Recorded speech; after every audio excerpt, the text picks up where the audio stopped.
તો હું છું રાઠોડ વિમલ અને આપણી યુટ્યુબ ચેનલમાં ગુજરાત એન્જિનિયરિંગ એકેડમી જી એકેડમીમાં બધા મિત્રોનું સ્વાગત કરું છું, બરાબર છે. અને આ સબ્જેક્ટ કયો છે?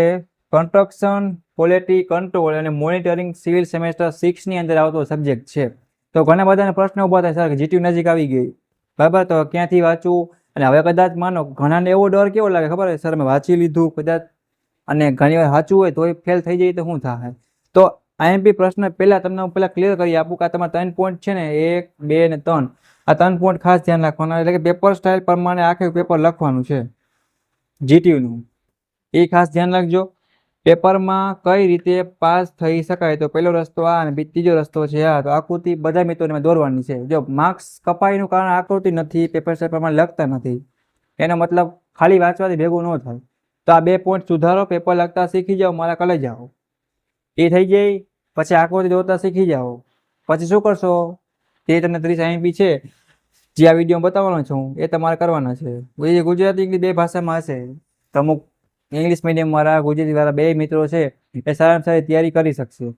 અને બીજી એક ખાસ વાત કરીએ તો છેલ્લા સેમમાં છે તો હવે બેકલોગ કેટી આવી જોઈએ નહીં, કેમ કે નહીં તમે જોબમાં જઈ શકો, નહીં ડિગ્રીમાં જઈ શકો, સોલ્વ કરવામાં ટાઈમ રહેશે ને આપણે કલે જાઓ આગળ વયા જશે, આપણે એકલા રહી જશે.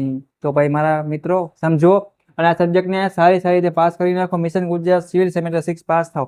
સિવિલમાં તો ગવર્મેન્ટ જોબ પણ ઘણી બધી આવે, રેડી, તો ચાન્સ મળી જાય, ક્યાંક ને ક્યાંક સેટ થઈ જશે. આપણે સેટ થાય તો જ પછી તમે જે સેટ થવાનું વિચારો છો એ સેટ થશે. પણ એના માટે ડિપ્લોમા સેટ થવું પડશે. ડિપ્લોમા સેટ થવા માટે બેકલોગ કેટી કાઢવી પડશે, રેડી. તો ખાલી અઘરું ના હોય મિત્રો, અમારા થિયરી હોય, થોડુંક ખાલી વાંચો ને અને આઈએમપી કરો તો સ્માર્ટ થોડીક ટેકનિક વાપરો, ટૂલ સ્ટ્રેટેજી વાપરો ને, એટલે ગમે એવું પેપર અઘરું નીકળે ને તો તમે સિન્ટરમાં 23 માર્ક તો લેવી જ શકો. જીટીયુમાં ફેલ થવા માટે મહેનત કરવી પડે, પાસ થવા માટે નહીં. પણ તોય તમને ખબર નહીં શું થાય છે, ફેલ જ થાવ, રીચેકમાં નાખો તોય ફેલ થાવ, એટલે ઘણી બધી પ્રોબ્લેમ થતી હોય. ચાલો આપણે ક્વેશ્ચન નંબર 1 થી ચાલુ કરીએ કે આ સબ્જેક્ટમાં કયા આઈએમપી છે કરી જવાના છે.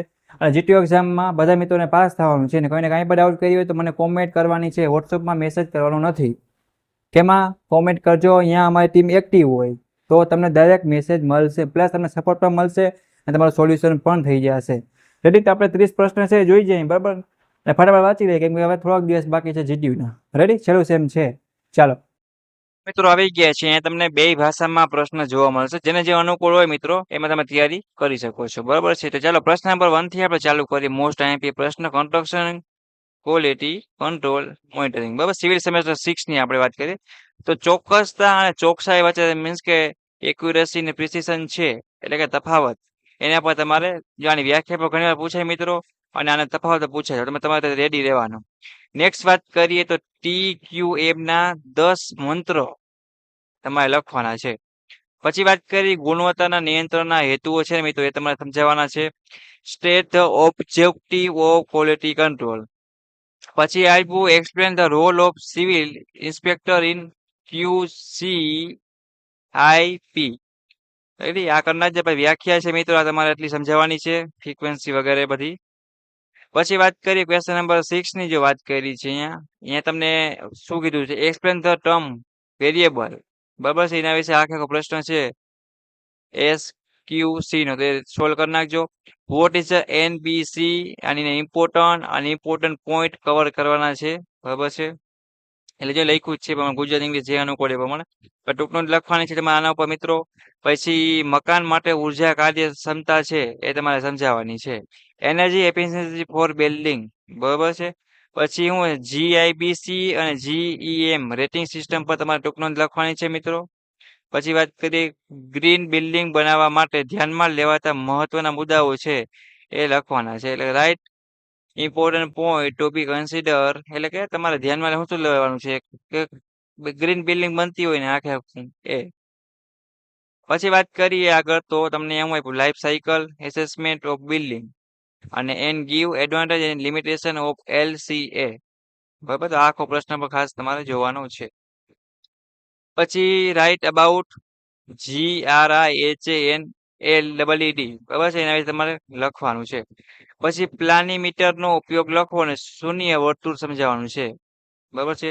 પછી TQM માટે PDCA સમજાવવાનું છે. પછી TQM એટલે શું અને TQM ના કોઈ પણ 3 મોડેલ તમારે સમજાવવાના છે, ઓકે. પછી state point to be consider for achieving good quality door and window work. રાષ્ટ્રીય જળ નીતિ 2002 તમારે સમજાવવાની છે પોલિસી. પછી અહીંયા તમને ટર્મ આપ્યા છે એના વિશે ઘણી વ્યાખ્યા પૂછાય અને એક્સપ્લેન ટર્મ, બરાબર છે, ખાસ જોઈ લેજો. પછી define quality, write the step achieve કરવા માટેના જે હોય એ તમારે લખવાના છે. ગુણવત્તાની વ્યાખ્યા પણ ગુણવત્તા મેળવવા માટેના જરૂરી પગલાઓ છે એ તમારે કહેવાના છે. પછી વાત કરીએ નેક્સ્ટ મિત્રો, તો સારા ફ્રેમવર્કની જરૂરિયાત તમારે સમજાવવાની છે. State requirement of good form work. પછી વાત કરીએ એડવાન્સ ઓબ્જેક્ટિવ ઓફ સ્ટેટિકલ કહેવાય ને કે ક્વોલિટી કંટ્રોલ છે એ એક જોવાનું છે. સિવિલ એન્જિનિયરિંગમાં વપરાતા મહત્વના આઈએસ કોડની યાદી તમારે તૈયાર કરવાની છે. પછી વાત કરીએ મિત્રો આગળ, તો what is the control chart અને benefit of the control chart. Control chart શું છે અને તેના ફાયદાઓ છે એ તમારે લખવાના છે. પછી વાત કરીએ, આ પ્રશ્ન થઈ ગયો. નેક્સ્ટ છે ડેમિંગ નું પીડીસીએ સાયકલ છે ને તમારે એક્સપ્લેન કરીને સમજાવવાની છે. ગીવ એક પ્રકારની પ્રોસિડર છે construction vast management in India, બરાબર છે. વેસ્ટ એક પ્રકાર જોવા જઈએ, તમે જે અનુકૂળ ભાષામાં યાદ રાખજો. પછી વાત કરી મિત્રો, તો write down on national building code છે 2005 મેથડ, એના વિશે આખી એપ્લિકેશન ઓલસો એક્સપ્લેન, એ સારો સર્ટિફિકેટ આખે પ્રોસેસ કહેવાય એ તમારે જોવાની છે. તો આ ટોપ 30 પ્રશ્ન છે કે બધા મિત્રોને જીટીયુ એક્ઝામ દેવા જાઓ એ પહેલા બધા મિત્રોને કરી જવાના છે. એના છે કોઈને કાંઈ પણ ડાઉટ હોય, કાંઈ પણ ક્વેશ્ચન કેરી હોય તો મને ચોક્કસપણે પૂછી લેવાનું રહેશે.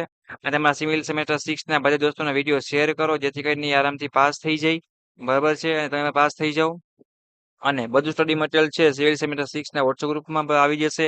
એની પણ લિંક તમને નીચે આપેલી છે, જેને જોઈન થવાનું બાકી હોય એ જોઈન થઈ જાઓ.